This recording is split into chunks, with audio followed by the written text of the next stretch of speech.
تجد لسنتنا تحويلا. السلام عليكم ورحمة الله وبركاته. السلام عليكم ورحمة الله وبركاته. যে মুহূর্তে বেশিরভাগের পতনের পরে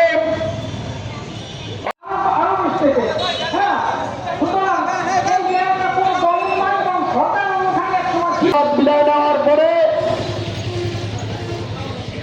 ইসলামী ব্যাংক ঘুরে দাঁড়িয়েছে। একজন লুটেরা যিনি বাংলাদেশ ব্যাংকের ডেপুটি গভর্নর ছিলেন, এই ব্যাংকের গ্রাহকরা অনেক ক্ষতিগ্রস্ত হয়েছে। একজন